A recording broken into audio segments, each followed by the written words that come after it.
ही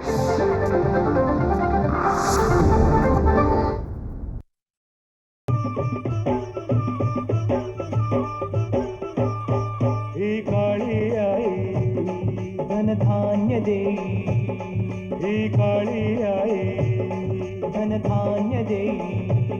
जोडते मनाची नाती आमची माती, आमची माणसं, आमची माती, आमची माणसं, आमची माती, आमची माणसं, आमची माती, आमची माणसं, आमची माती, आमची माणसं.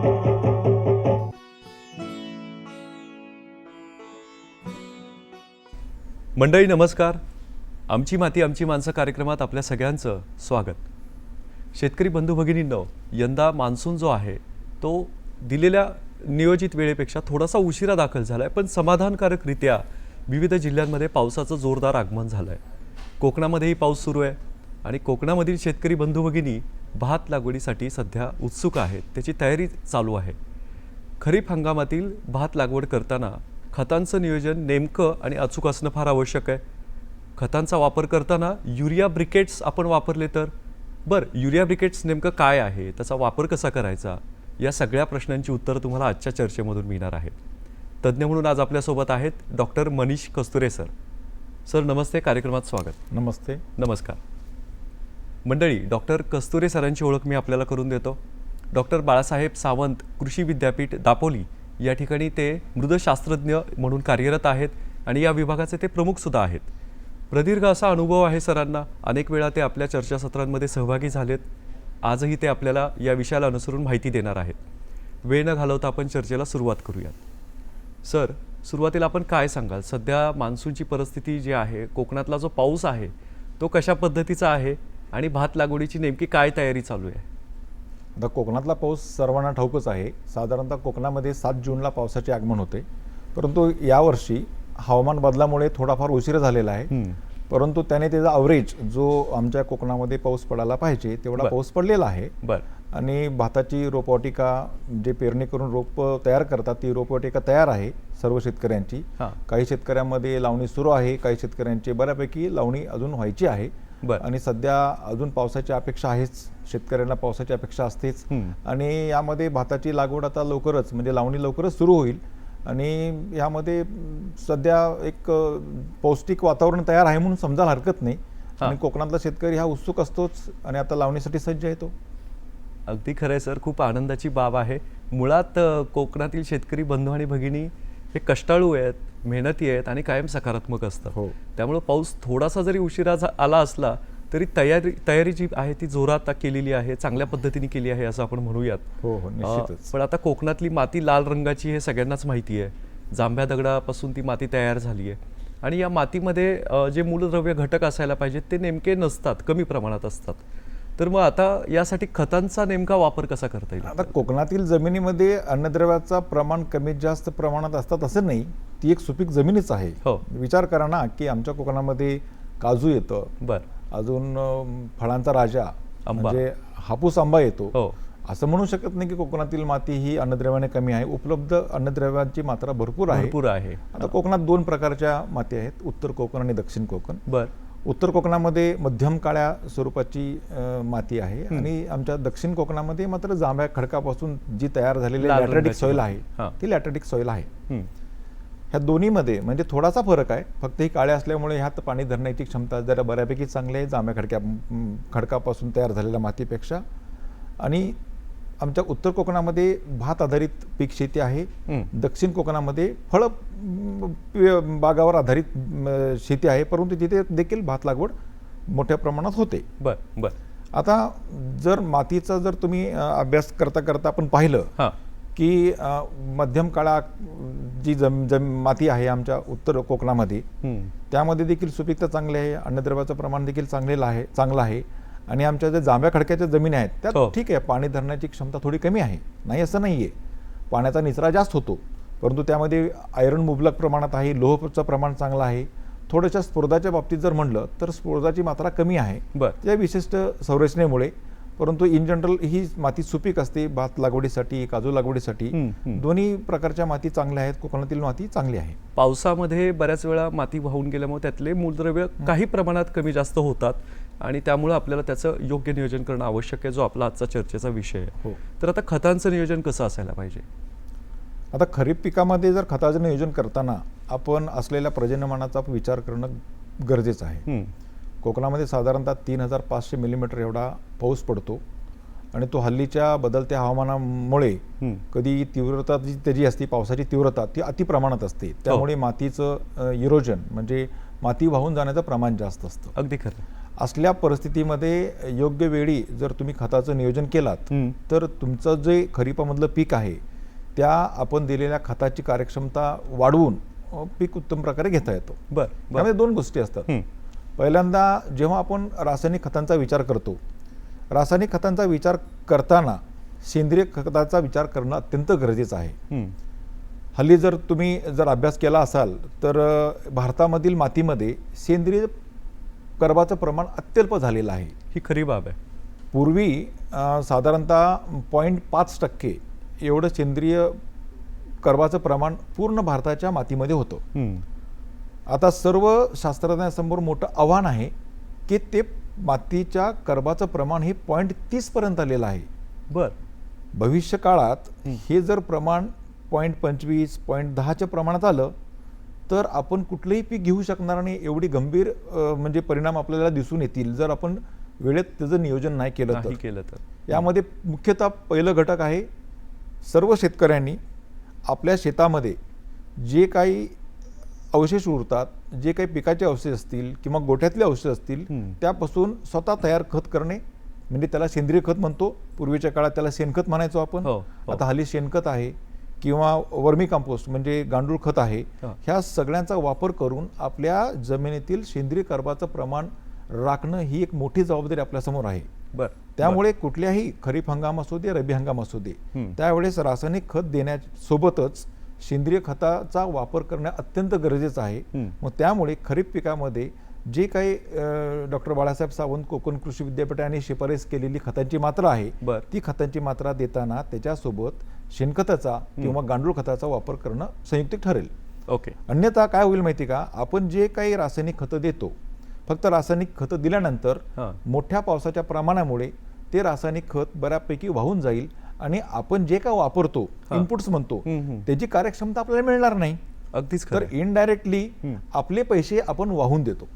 जर तुम्ही खताची व्यवस्थित कार्यक्षम वापर जर केलात तर आपण 100 रुपये आपण जर घातले असतो त्यामध्ये तर त्यापैकी जवळजवळ 70 ते 80 रुपये म्हणजे खर्ची आले पाहिजेत. म्हणजे 70% ते 80% खताची मात्रा ही त्या पिकाला आणि जमिनीमध्ये राहिली पाहिजे. सर, आता यंदा पाऊस जो आहे तो लेट झालाय, उशिरा आलेला आहे, ही वस्तुस्थिती आहे आणि त्यामुळं जे टाइमटेबल आहे, वेळापत्रक आहे शेतकरी बांधवांचं खतांची मात्रा देण्याचं किंवा लागू करण्याचं, ते सुद्धा विस्कळीत झालंय. तर आता काय पावलं उचलायला पाहिजे शेतकरी बांधवांनी? आता ह्या मोठं म्हणजे भात शेतीच्या संदर्भात जर बोलायचं झालं तर आपण आता लावणी करतो. साधारणतः भाताची लावणी करताना बऱ्यापैकी पाऊस किंवा त्या भात खाचरामध्ये पाणी असणं गरजेचं आहे. सुदैवानं यंदा पहिल्या फेजमध्ये चांगला पाऊस पडलेला आहे. त्यामुळे आपल्या विहिरीतल्या पाण्याचे प्रमाण देखील भरपूर आहे. ज्या शेतकऱ्यांकडे इंधनाची सोय आहे, म्हणजे विंधन म्हणजे विहिरीतील पाणी देण्याची सोय आहे, त्यांनी जर समजा चुकून माकून पुढे पाऊस नाही पडला तरी भात खाचरामध्ये त्याचं पाणी साठवून ते भात लावणी करतील. साधारणतः असल्या वेळेस जेव्हा हवामान बदलतो, हवामान म्हणजे पाऊस येतो न येतो, पण जेव्हा लावणी होते पाण्याचं प्रमाण बघून म्हणजे आपण कितपत त्याला पाणी देऊ शकतो किंवा इरिगेशन फॅसिलिटी आहे का ह्यानुसार तुम्ही खताचं प्रमाण देणं कधी पण चांगलं. कारण की साधारणतः जेव्हा आपण खतं देतो तेव्हा ताबडतोब दुसऱ्या किंवा तिसऱ्या दिवशी त्यांना पाण्याची गरज असते. म्हणजे खतांचा कार्यक्षम वापर त्यात होऊ शकतो. किंवा काय होईल माहिती आहे का, जेव्हा खतं देऊ आपण आणि समजा टेम्परेचर वाढलं तर त्यामध्ये काही प्रमाणात खतं वाया जायची शक्यता असते. त्यामुळे शक्यतो खतं दिल्यानंतर पाणी दिलेलं कधी पण चांगलं. आमची माती आमची माणसं. खतांची मात्रा देताना अगोदर जमिनीचं आरोग्य कसं आहे हे बघितलं पाहिजे. जसं मानवी आरोग्याची तपासणी आपण करतो तसं यासाठी काही गोष्टी करू शकतो आपण. तुम्ही एक उत्तम मुद्दा उचललात, मानवी आरोग्य. मानवी आरोग्य आता आपण हल्ली हेल्थ कॉन्शियस भरपूर झालेलं आहे, त्यामुळे आपण आपल्या शरीराची काळजी घेतो. त्याचप्रमाणे जमिनीच्या आरोग्याची देखील काळजी घेणं गरजेचं आहे. त्यामध्ये मातीचं आरोग्य म्हणजे काय माहिती का, मातीचे मूलभूत 3 गुणधर्म. एक आहे भौतिक गुणधर्म, रासायनिक गुणधर्म आणि जैविक गुणधर्म. भौतिक गुणधर्मात काय येतं की त्याची पाणी धरण्याची क्षमता, त्याचा पोत कसा आहे, म्हणजे पोयटायुक्त जमीन आहे, त्यामध्ये बारीक मातीचं प्रमाण किती आहे, त्याला क्ले म्हणतो आपण. हे सर्व ह्या भौतिक गुणधर्मामध्ये येतात. रासायनिक गुणधर्मामध्ये सगळ्यांना आवडीचा विषय आहे, सामू किती आहे, pH किती आहे, त्यामध्ये इलेक्ट्रिकल कंडक्टिव्हिटी किती आहे. आणि जैविक गुणधर्म सगळ्यात महत्त्वाचा आहे. जर जैविक गुणधर्म म्हणताना आपल्या जमिनीमध्ये असणारे सूक्ष्मजीव, सूक्ष्म म्हणजे वनस्पती जे असतात, म्हणजे त्याला इंग्लिशमध्ये सॉइल फ्लोरा अँड फौना म्हणतात. हे अत्यंत गरजेचं आहे. हल्ली मी मगाशीच बोललो ना की सेंद्रिय कर्बाचं प्रमाण कमी होण्याचं कारण म्हणताना आपल्या जमिनीतील जे सूक्ष्म जीवजंतू आहेत त्यांचं प्रमाण कमी होत चाललेलं आहे. ह्या सूक्ष्म जीवजंतूमुळेच आपण दिलेल्या खतांचं जे काय विघटनीकरण होतं, म्हणजे मिनरलायझेशन होतं, त्यामध्ये जे त्यांचे वेगवेगळे स्वरूप बदलतात आणि जो आपल्याला पिकांसाठी लागणारा जो घटक असतो तो आयोनिक फॉर्ममध्ये असतो, म्हणजे ते उचलतात तो फॉर्म. आणि ह्याचं जे पूर्ण जे काही रासायनिक प्रक्रिया होते हे फक्त त्या सूक्ष्म जीवजंतूमुळेच होते. म्हणजे ह्या तिन्ही गोष्टींचा भौतिक गुणधर्म, रासायनिक गुणधर्म आणि जैविक गुणधर्म ह्याला पूर्ण म्हणतो आपण जमिनीचे आरोग्य. आणि हे जर जमिनीचे आरोग्य तुम्ही समतोल ठेवलात तर आपण दिलेल्या खतांची मात्रा पिकांना लागू होते आणि त्याचप्रमाणे आपल्या जमिनीमध्ये ती साठवणूक करून आपल्या जमिनीची सुपीकता वाढवण्यास मदत करते. हे बघा, आपण नेहमी म्हणतो की खतं का दिली पाहिजेत. जर खतं नाही दिली तर जमिनीची सुपीकता कशी टिकणार. जर पुढच्या तुम्हाला पिढीसाठी काहीतरी आपली जमीन सुपीक योग्य ठेवायची असेल तर तुम्हाला आत्ता सध्या काळाची गरज आहे की जमिनीची सुपीकता टिकवून ठेवणे. त्याकरता जमिनीचे आरोग्य हे राखलंच पाहिजे. अतिशय महत्त्वपूर्ण माहिती तुम्ही दिली सर. जमिनीचं आरोग्य टिकवण्यासाठी भौतिक, जैविक आणि रासायनिक या तिन्ही घटकांचा समतोल राखणं फार आवश्यक आहे, तरच आपण दिलेल्या खताची मात्रा त्या पिकाला आणि मातीला लागू होईल असं आपण म्हणूया. आता भात लागवड खूप मोठ्या प्रमाणात होतीये कोकणामध्ये. 4 लाख हेक्टर क्षेत्र भात लागवडीखाली आहे एकट्या कोकणामध्ये. तर या भात लागवडीसाठी खतांची मात्रा कशी असायला पाहिजे, खतांचा वापर कसा केला पाहिजे. डॉक्टर बाळासाहेब सावंत कोकण कृषी विद्यापीठाने साधारणतः फार वर्षापूर्वी याच्यावरती काम केलेलं आहे. आणि एक साधारणतः म्हणजे 100 किलो नत्र, 50 किलो स्फुरद आणि 50 किलो पालाश, आणि हे सगळं द्यायचं आहे 10 टन शेणखतासोबत किंवा 5 टन गांडूळ खतासोबत. मी मागे सांगितलं की सेंद्रिय पदार्थ आणि रासायनिक खतांचा संयुक्त किंवा त्याचा योग्य वापर करणं गरजेचं आहे. परंतु वाढत्या प्रजनमानामुळे किंवा भात खाचरामुळे, खाचर म्हणजे काय की त्यामध्ये पाणी असतं, यामध्ये काय होतं, साधारणतः आपण जेव्हा युरिया खत देतो किंवा कुठल्याही प्रकारचं खत देतो त्याचा ऱ्हास होण्याची शक्यता असते. याचा अभ्यास करून डॉक्टर बाळासाहेब सावंत कोकण कृषी विद्यापीठातील मृदशास्त्रज्ञ जे होते आमचे पूर्वीचे आमचे जे शिक्षक होते त्यांनी त्यावर संशोधन केलं आणि युरिया ब्रिकेटचा त्यांनी शिफारस केली. त्याच्यापूर्वी तर काय होतं माहिती आहे का, त्यापूर्वी तर असं शिफारस केली होती की काही खतं कागदाच्या पुडीमधून द्यायची, म्हणजे कागदाच्या पुडीमध्ये खतं घालायची आणि ती द्यायची. पण शेवटी हे शक्य नाही ना, प्रॅक्टिकल त्याला उपयोग होत नव्हतं. त्यानंतर ब्रिकेटची संकल्पना आली आणि ह्या ब्रिकेटचा वापर सुरू केला. आणि त्यामध्ये भात पिकामध्ये 100-50-50 ह्या म्हणजे जे काही आपण स्टेट फर्टिलायझर्स म्हणतो ह्याऐवजी जर तुम्ही एक गोळी 4 खाचरामध्ये म्हणजे 4 चुडामध्ये दिली तर तुमचं काम होऊन जातं. अच्छा, म्हणजे ही युरिया ब्रिकेट आहे. बर असं हे भात शेतीमध्ये त्यांनी सांगितलेलं आहे. अतिशय नाविन्यपूर्ण संशोधन आपल्या विद्यापीठामार्फत करण्यात आलं आहे. मला यामध्ये आता जास्त जाणून घेण्याची उत्कंठा निर्माण झाली आहे सर.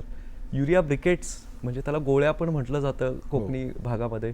हे ब्रिकेट्स नेमकं काय आहे थोडक्यात आता काही वेळापूर्वी आपण सांगितलं, पण जरा सविस्तरपणे सांगा. आता युरिया ब्रिकेट्स म्हणजे हे काय मोठं कुठल्या औद्योगिक क्षेत्रामध्ये तयार केलेल्या गोळ्या नाहीत. म्हणजे आपण जे काय ॲलोपॅथिक गोळ्या घेतो गोळ्या नाहीत, हे साधे गोळ्या आहेत. म्हणजे ह्या काय केले, ह्या गोळ्या करताना युरिया हे खत सगळ्यांच्या आवडीचं खत आहे. दुसरं कुठलंही दुसरं संयुक्त खत म्हणजे त्यामध्ये DAP आलं, गोदावरी आलं, 19-19-19 आलं, 15-15-15 आलं, हे संयुक्त खत. ह्याच्यावरती अभ्यास केला गेला आणि युरिया आणि दुसरं संयुक्त खत ह्याचं एक प्रमाण ठरलेलं आहे. 1.5 हा युरियाचं प्रमाण आणि 1 हा कुठल्याही संयुक्त खताचं प्रमाण. ह्याचं मिश्रण करायचं आणि क्रांती ब्रिकेटर म्हणून एक मशीन आहे. म्हणजे ॲक्च्युली खरं तर महाराष्ट्र शासनाने 1990च्या दशकामध्ये म्हणजे ज्यावेळेस विद्यापीठाने ही शिफारस केली त्या दशकामध्ये बऱ्याचशा क्रांती ब्रिकेटर मशीन ह्या दिल्या गेल्या. आणि ह्या क्रांती ब्रिकेटर मशीनमध्ये हे मिश्रण टाकायचं. त्या क्रांती ब्रिकेटर मशीनमध्ये एक कॉम्पॅक्शन तयार होतो. म्हणजे त्यामध्ये खाचं आहेत, गोल गोल अशी खाचं आहेत, त्यामध्ये हे खत जातं आणि ते खाचामधून त्या गोळ्या तयार होतात. ह्यामध्ये एक विशिष्ट प्रकारचा प्रेशर राखला जातो आणि ह्या प्रेशरमुळे त्या गोळ्या तयार होतात. ह्यामध्ये प्रमाण काय, युरिया आणि कुठलंही संयुक्त खत ह्याचं प्रमाण किती, 1.5 ते 1 या प्रमाणात ते गोळ्या तयार करायच्या. आणि त्या गोळ्या कॉम्पॅक्टेड असतात, साधारणतः ओव्हल शेपच्या गोळ्या असतात. म्हणजे अंडाकृती गोळ्या तयार होतात आणि साधारणतः प्रत्येक गोळींचं वजन साधारणतः 2.7 ते 3 ग्रॅम, आपण 3 ग्रॅम असंच समजूया, एवढं वजन असतं. आणि ह्याच्यामुळे काय होतं माहिती आहे का, की एक कॉम्पॅक्शन तयार केल्यामुळे आपले टॅबलेट्स असतात ना, ते जेव्हा आपण जमिनीत खोसतो त्यावेळेस त्याचा आपल्याला कार्यक्षम वापर दिसून येतो. पण आता मला पुढं असं विचारायचं आहे, कारण युरिया ब्रिकेट्स ही संकल्पनाच मुळात खूप नवीन आहे. तर या गोळ्या दिसतात कशा, त्याचा आकार कसा आहे आणि त्या तयार कशा केल्या जातात? मी मगाशी सांगितले की युरिया क्रांती ब्रिकेटर म्हणून एक मशीन आहे. म्हणजे ही मशीन बाजारात उपलब्ध आहे. शासनाने काही शेतकऱ्यांच्या गटाला पण दिलेलं आहे, विद्यापीठात पण ती मशीन आहे. ह्यामध्ये त्या गोळ्या तयार केल्या जातात. आणि जेव्हा गोळ्या तयार होतात ह्या साधारणतः अंडाकृती आकाराच्या असतात. ह्याचं वजन साधारणतः 3 ग्रॅम इतकं वजन असतं. आणि त्या विशिष्ट ह्या म्हणजे प्रेशर खाली तयार असल्यामुळे ते कॉम्पॅक्ट असतात. म्हणजे आम्ही पहिल्यांदा युरिया DAPची शिफारस केली, परंतु असं लक्षात आलं की युरिया DAPमध्ये नत्र आणि स्फुरदच जातं. परंतु कालांतराने भात पीक हे पोटॅशियमच्या मात्राला देखील जास्त रिस्पॉन्स देत होता. त्यामुळे आमच्या शास्त्रज्ञांनी युरिया गोदावरी, म्हणजे आपण त्याला कोकणामध्ये कोकण अन्नपूर्णा ब्रिकेट्स असं म्हणतो, आणि त्यामध्ये युरिया गोदावरीचं प्रमाण आहे. आणि त्याला कोकण अन्नपूर्णा ब्रिकेट यामध्ये 34% नत्र आहे, 14% पालाश आहे आणि 14% स्फुरद आहे आणि 6% पालाश आहे. म्हणजे 34, 14, 6 इतकं प्रमाण आहे आणि ते भात पिकांसाठी पुरेसं ठरतं. अशा प्रकारच्या ह्या ब्रिकेटच्या गोळ्या असतात. ह्या कठीण असतात आणि साठवणुकीला देखील ह्याची चांगली गुणवत्ता असते. त्यामुळे ह्या ब्रिकेट्सची संख्या, ह्या जे ब्रिकेट्स आहेत कोकण अन्नपूर्णा ब्रिकेट्स, हे शेतकऱ्यांमध्ये भरपूर आवडीचे आहेत. आणि वापरतात देखील शेतकरी. अरे वा, प्रचलित झालेले आहेत. शेतकरी बांधवांमध्ये त्याचा वापर करण्याची मानसिकता निर्माण झालेली आहे. पण सर, आता हे वापरताना 3 ग्राम वजन आहे असं आपण सांगितलं आणि साधारण अंडाकृती आकार आहे असाही उल्लेख आपण केला. वापरताना काळजी तितकीच घ्यावी लागणार आहे असं मला वाटतं. काय काळजी घ्यायला पाहिजे? आता शेतकरी बंधूंना मी एक विनंती करतो की आता भात लावणीचा कालावधी आहे, भात लावणी करतात. विद्यापीठाने शिफारसीस केलेल्या म्हणजे अंतरामध्ये जर तुम्ही भात लावणी केलीत, म्हणजे साधारणतः 25 centimetre by 15 centimetre, Konkan Annapurna ब्रिकेटचा वापर करण्या अगोदर भाताची लावणी कुठल्या पद्धतीने करता ते महत्त्वाचं आहे. जर पूर्वी कसं की भात लावणी प्रत्येक माणूस खोचायचा लावणी करताना, कुठलं अंतर नाही, काही नाही, स्पेसिफिक अंतरावर काहीतरी करायचं. परंतु जर तुम्हाला ब्रिकेटचा वापर करायचा असेल तर तुम्ही भाताची लावणी 25 बाय 15 सेंटीमीटर या अंतरावरती करावी, लाईन दोरीने करावी, जेणेकरून आपल्याला लाईनीत आपली भाताची रोपं दिसतील.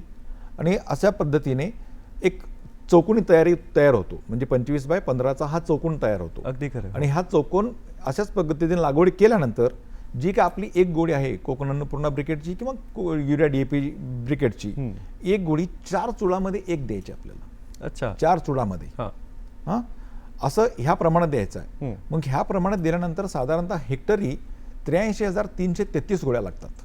बरोबर आहे, हेक्टरी. परंतु आमच्या कोकणामध्ये हेक्टर जमीन फार कमी असते, लोकांची जमीन धारणा क्षमता कमी आहे. गुंठ्यावरी जर विचार केला तर एका गुंठ्याला 800 ते 850 गोळ्या लागतात. बरोबर आहे. म्हणजे 800 ते 850 गोळ्या एका गुंठ्याला लागतात. 4 चुडामध्ये एक खोचायची आहे. खोसताना ती 5 ते 7 सेंटीमीटर खोल गेली पाहिजे. खोसताना ती 5 ते 7 सेंटीमीटर खोल गेली पाहिजे. ह्याचं कारण सांगतो तुम्हाला. आपण भात लावणीच्या अगोदर जमिनीमध्ये आपल्या भात क्षेत्रामध्ये चिकलणी करतो, इंग्लिशमध्ये त्याला पडलिंग म्हणतात. चिकलणी करतो म्हणजे काय करतो आपण, वरची जी माती आहे ती एकदम बारीक करून घेतो, म्हणजे पोयटायुक्त करून घेतो आणि ती सकल माती बसते. आणि जेव्हा खोसतो ती त्या चिखलने केलेल्या जमिनीमध्ये ती चपकेल जाऊन बसते अशी, अगदी सहज. बरोबर आहे, सहज जाऊन बसते. आणि तिचं जे काही म्हणजे आपण म्हणतो की जेव्हा आपण पाण्यामध्ये एखादी गोळी टाकतो आणि तिचं विरघळायचं प्रमाण असतं हे कमी कमी होत जातं. साधारणतः आपण युरिया असंच फोकून दिला तर भस्कन तो युरिया विरघळतो आणि तो वाहून जातो.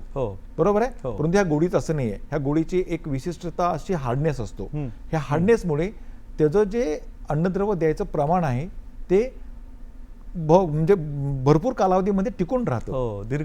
दीर्घ काळामध्ये टिकून राहतं. त्यामुळे काय होतं माहिती का, भाताच्या ज्या अवस्था आहेत म्हणजे वेगवेगळ्या वाढीच्या अवस्था आहेत, ह्या अवस्थेनुसार त्याला नत्र स्फुरद आणि पालाशाचे म्हणजे प्रमाण जातं. म्हणजे जेव्हा भूक लागते तेव्हाच त्याला अन्न मिळतं, असंच वाहून जात नाही. त्यामुळं प्रत्येक खताची कार्यक्षमता वाढते. आमची माती आमची माणसं. पेरायचं आपण सांगितलं काही वेळापूर्वी उल्लेख केला की त्या टॅबलेट्स किंवा त्या गोळ्या पेरतो आपण किंवा खोचतो. तर ते खोचण्यासाठी काही तंत्रज्ञान आहे? कारण 83,000 गोळ्या एकरी साधारण खोचाव्या लागणार आहेत. त्यासाठी काय करावं लागेल? कोणतं तंत्रज्ञान आहे आपल्याकडे? आता तंत्रज्ञान असं नाहीये, निसर्गानंच हे तंत्रज्ञान दिलेलं म्हणून आपण समजूया. कारण कसं आहे माहिती आहे का, भात शेती जी असते ना ही खाचरामध्ये केली असते आणि भात शेतीमध्ये एक साधारणतः पहिले 15 ते 20 दिवस आपण पाणी साठवून ठेवायचं असतं, सबमर्ज कंडिशन म्हणतो आपण. आणि त्यावेळेस त्या जमिनीत भुसभुशीतपणा असतो. त्यामुळे तुम्ही हातानं खोचू शकता इझिली, सहज. परंतु यामध्ये देखील आमच्या विद्यापीठाने यावर देखील संशोधन चालू आहे. म्हणजे त्यासाठी एक वेगळं मशीन तयार करायचं संशोधन चालू आहे. हे लवकरच शेतकरी बंधूंच्या म्हणजे सेवेदाखल ते दाखल होईल, परंतु त्याच्यावरती अजून शास्त्रीय अभ्यास चालू आहेत. लवकरच ते मशीन देखील तुम्हाला उपलब्ध होऊन जाईल. परंतु इन जनरल हातानं देखील इझिली खोचू शकतो. 5 ते 6 सेंटीमीटर का लांब नाही, एकदा थंबमध्ये केलं की 5 ते 6 सेंटीमीटर पर्यंत खोचलं जातं. ह्यात काही विशेष असं काही त्रास होत नाही. स्वागतार्ह बाब आहे. शेतकरी बांधवांचे कष्ट कमी करण्यासाठी विद्यापीठ प्रयत्न करते आणि लवकरच हे तंत्रज्ञान शेतकरी बांधवांपर्यंत पोहोचणार आहे असं आपण सांगितलं. सगळ्यात महत्त्वाचा प्रश्न, याची किंमत किती आहे युरिया ब्रिकेट्सची आणि त्या उपलब्ध कुठं होतील ही माहिती आपण द्यावी. आता मी सांगतो ना की युरिया ब्रिकेट्सची जेव्हा शिफारस विद्यापीठाने केली, म्हणजे पूर्वी ही शिफारस फक्त भात शेतीसाठीच केली होती म्हणजे पूर्वी. परंतु त्या युरिया ब्रिकेट्सचा फायदा शेतकऱ्यांना एवढा लक्षात आला की आता युरिया ब्रिकेट्स ही भात शेतीसाठीच नव्हे तर वेगवेगळ्या फळभाज्यांसाठी देखील वापर केला जातो. आणि ह्याची शिफारस विद्यापीठ वेळोवेळी दिलेली आहे. म्हणजे यामध्ये वांगी असेल किंवा दुसरी जे काही पिकं आहेत कोकणातील म्हणजे वाले असतील किंवा इवन सुपारी, आंबा, काजू यासाठी देखील भात म्हणजे ह्या युरिया ब्रिकेट्सचा वापर आम्ही केलेला आहे. साधारणतः ह्या मागणी वाढत चाललेली आहे. परंतु सध्या बाजारामध्ये काही भागामध्ये पुणे जिल्ह्यामध्ये किंवा इव्हन आमच्या रायगड जिल्ह्यामध्ये काही कंपन्या ह्याचा पुरवठा करतात. परंतु आमच्या डॉक्टर बाळासाहेब सावंत कोकण कृषी विद्यापीठामध्ये 2 ठिकाणी या खतांची शेतकऱ्यांच्या मागणीनुसार आम्ही उपलब्ध करून देतो. पहिलं आहे ते खारलँड संशोधन केंद्र म्हणजे खार जमीन संशोधन केंद्र पनवेल इथे जे जिल्हा रायगडमध्ये आहे, तिथे देखील शेतकऱ्यांनी जर मागणी केली तर त्यांना देखील ह्या ब्रिकेट्सची उपलब्धता मिळेल. दुसरे आहे की दापोली येथे मध्यवर्ती संशोधन केंद्र वाकवली येथे आहे. त्या ठिकाणी देखील शेतकऱ्यांच्या आगाऊ मागणीनुसार ह्या ब्रिकेट्सची उपलब्धता करून मिळेल. साधारणतः ह्याची कॉस्ट आहे ती साधारणतः 40 ते 45 रुपये किलो या प्रमाणात आहे. परंतु ते आता यावर्षी काय झालेलं आहे, खताची जर उपलब्धता कमी जास्त प्रमाणे असल्यामुळे थोडंफार किमतीमध्ये प्लस मायनस होऊ शकतं. परंतु ही उपलब्धता आमच्या संशोधन केंद्रामध्ये म्हणजे मध्यवर्ती संशोधन केंद्र वाकवली आणि खार जमीन संशोधन केंद्र पनवेल येथे उपलब्ध आहेत. सर, खरं तर खूप छान माहिती दिली आहेत कार्यक्रमामध्ये. तुम्ही युरिया ब्रिकेट्सचा वापर केला तर किती मोठ्या प्रमाणात शेतकरी बांधवांना फायदा आहे, उत्पादनाच्या बाबतीत सुद्धा आणि आर्थिक बाबतीत सुद्धा. हे एकूणच सिद्ध झालं आहे आणि याचा वापर सहजरित्या कोकणामध्ये शेतकरी बांधव करतायत आणि राज्यामध्ये सुद्धा याबद्दलची जनजागृती या आजच्या चर्चेतून निर्माण होईल अशी मला अपेक्षा आहे. कार्यक्रमाची वेळ पाहता आपल्याला चर्चा आटोपती घ्यावी लागते. सर, ते शेवटी संदेश काय द्याल शेतकरी बांधवांना? मी सर्व शेतकऱ्यांना एवढीच विनंती करू इच्छितो की सध्या जमिनीचं आरोग्य राखण्याची म्हणजे आपल्यावर वेळ आलेली आहे. त्यामुळे आपल्या शेतामध्ये जे काही सेंद्रिय पदार्थ आहेत, जे काही अवशेष पिकांचे अवशेष असतील किंवा प्राण्यांचे विष्ठा असेल किंवा गोठ्यामध्ये राहिलेले अवशेष असतील, ह्याला कुठेही जाळू नका. ह्यापासून खत तयार करा. गांडूळ खत असेल किंवा शेणखत असेल.